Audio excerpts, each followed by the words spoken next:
Injil Luke, pasal 1. Kepada yang terhormat Bapak Theophilus, banyak orang sudah berusaha menuliskan laporan tentang berbagai peristiwa yang terjadi di antara kita. Masing-masing menuliskan laporannya sesuai dengan yang sudah diceritakan oleh orang-orang yang menyaksikan sendiri peristiwa-peristiwa itu sejak awal. Para saksi mata itu sudah melayani Tuhan dengan memberitakan kabar itu kemana-mana. Lalu, karena saya sudah mengumpulkan laporan saksi mata dengan teliti sejak permulaan peristiwa itu, maka saya pikir, sebaiknya saya menuliskan laporan yang teratur untuk Bapak Theophilus. Dengan begitu, Bapak tahu pasti bahwa apa yang mereka ajarkan kepada Bapak sungguh-sungguh benar. Pada waktu Raja Herodes memerintah di provinsi Yudea, di bawah pemerintahan Raja Agung di Roma, ada seorang imam bernama Zakaria. Dia anggota kelompok imam yang bernama kelompok Abia. Istrinya yang bernama Elisabet juga adalah keturunan Harun, imam yang pertama. Zakaria dan istrinya hidup benar di mata Allah, karena mereka selalu menaati semua perintah dan peraturan Tuhan tanpa kesalahan. Tetapi mereka tidak mempunyai anak karena Elisabet mandul. Lagi pula mereka juga sudah sangat tua. Pada suatu hari, ketika kelompok Abia mendapat giliran untuk melayani di rumah Allah, Zakaria menjalankan tugasnya sebagai imam di hadapan Allah. Seperti kebiasaan para imam, mereka membuang undi untuk mengetahui siapa yang akan membakar dupa di ruang kudus di dalam rumah Allah. Ternyata Zakaria yang terpilih untuk tugas itu. Selama pembakaran dupa, sekumpulan orang banyak berdoa di teras rumah Allah, sementara Zakaria berada di dalam ruang kudus. Tiba-tiba muncullah malaikat di ruangan itu. Dia berdiri di sebelah kanan mezbah tempat membakar dupa. Melihat malaikat itu, Zakaria terkejut dan sangat ketakutan. Tetapi malaikat itu berkata kepadanya, "Jangan takut, Zakaria. Allah sudah mendengar doamu. Elisabet, istrimu, akan melahirkan anakmu laki-laki. Kamu harus menamai dia Yohanes. Kamu akan bergembira dan berbahagia karena anakmu itu.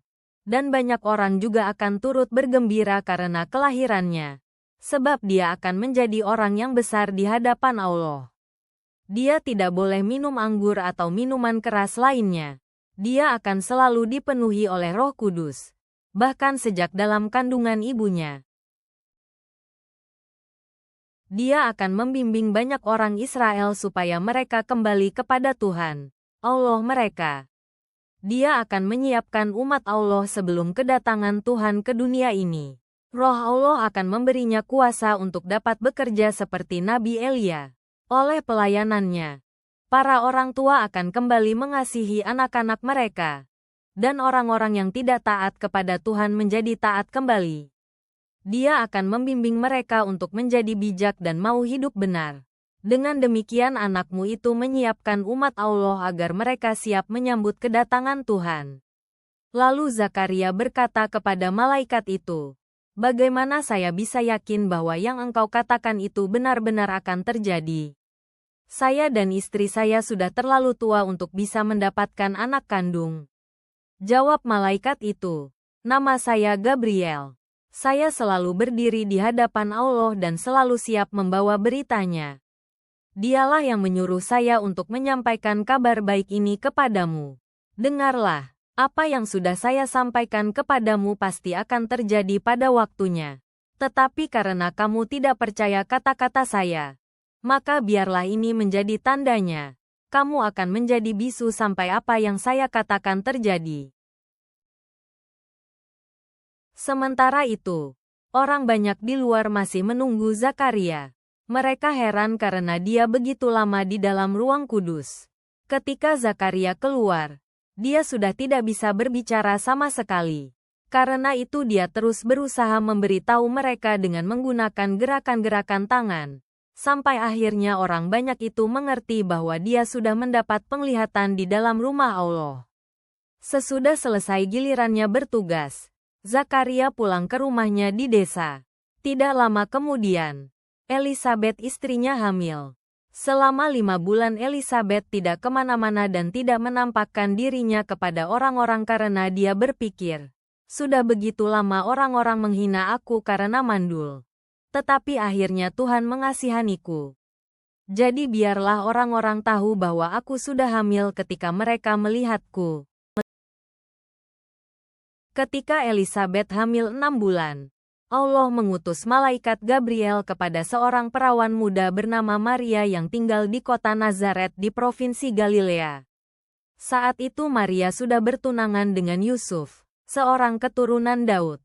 Begitu malaikat itu sampai, dia berkata, "Salam, Tuhan sungguh berbaik hati kepadamu.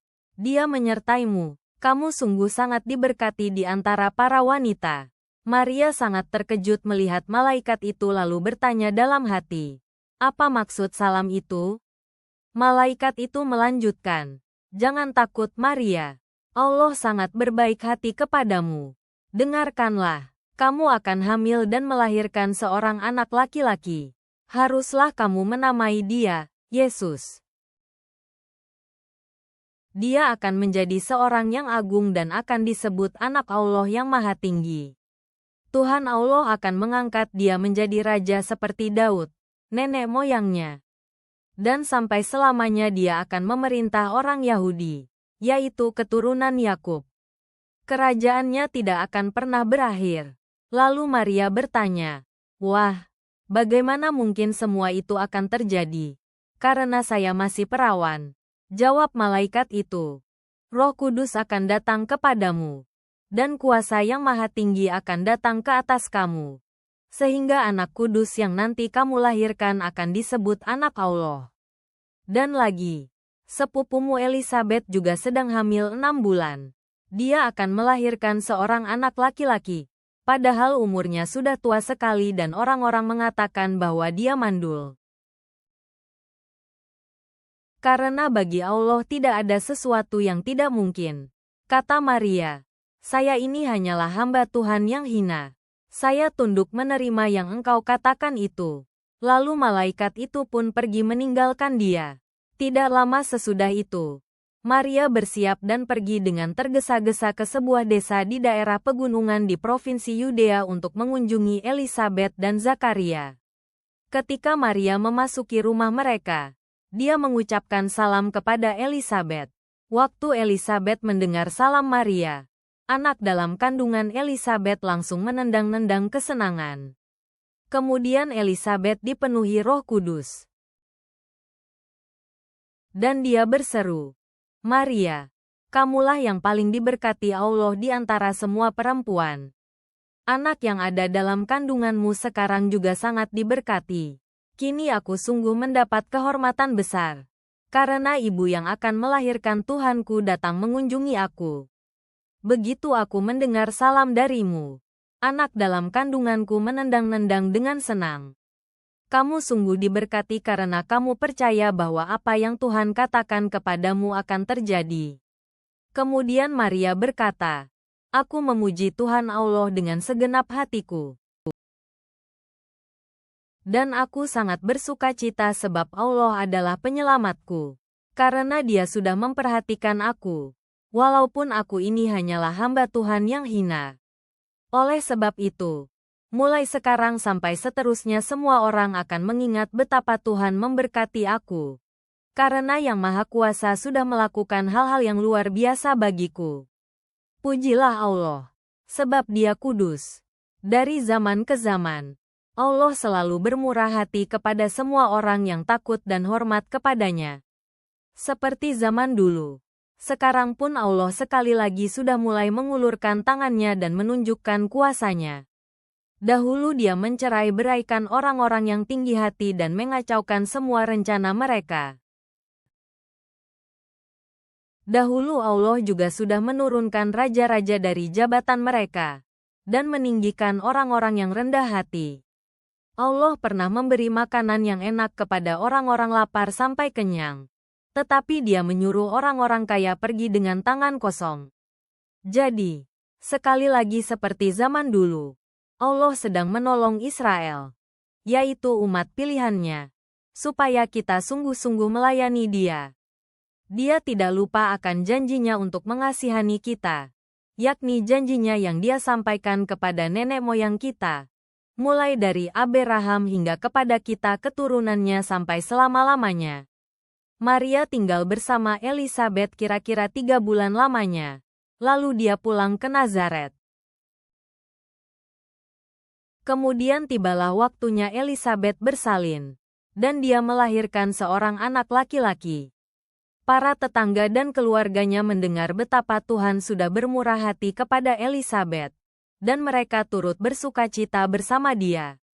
Ketika anak itu sudah berumur seminggu, banyak tamu yang datang menghadiri acara sunatannya.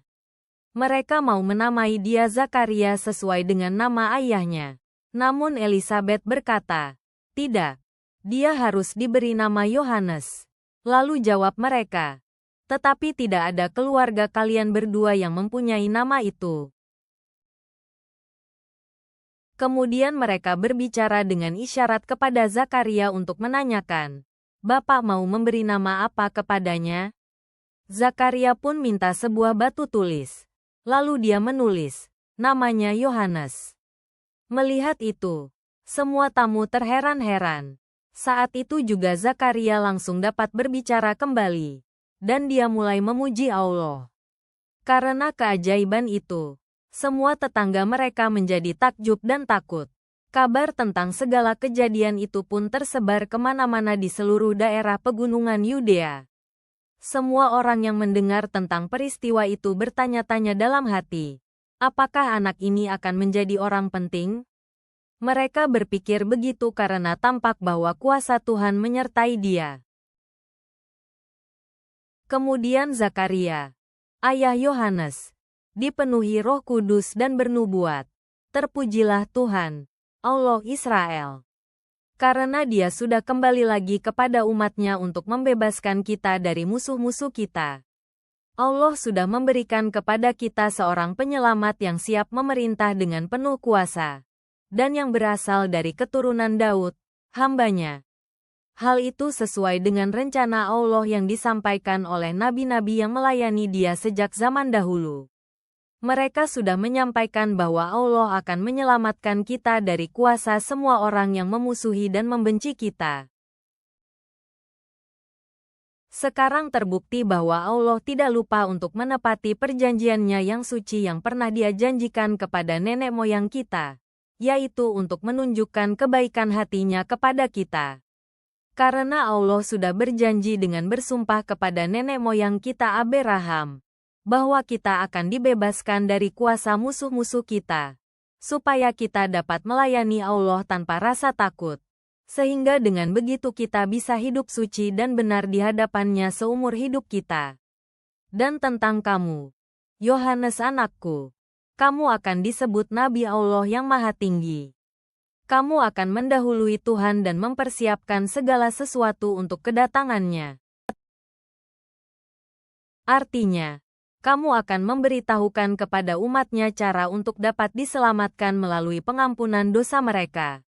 Jadi, karena kebaikan hati Allah kita, akan terbit bagi kita suatu hari yang baru, yaitu hari keselamatan dari surga. Dengan demikian, Allah akan menolong kita yang hidup dalam kegelapan dan dalam cengkeraman kuasa kematian. Cahaya Tuhan itu akan menuntun kita ke jalan-Nya, supaya kita hidup dengan tenang dalam perlindungan-Nya. Yohanes bertambah besar dan rohnya semakin dikuatkan oleh Allah. Sesudah cukup dewasa, dia tinggal di padang belantara sampai tiba waktunya untuk menyatakan diri kepada bangsa Israel.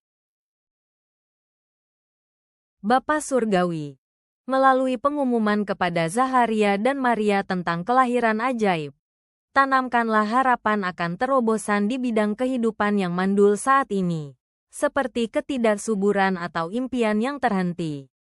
Bantulah kami untuk merespons dengan iman seperti penyerahan Maria di tengah perubahan yang tak terduga. Siapkan hati kami untuk janji-Mu yang digenapi. Agungkanlah belas kasihan-Mu lintas generasi. Biarlah kehendak-Mu terjadi selamanya. Amin.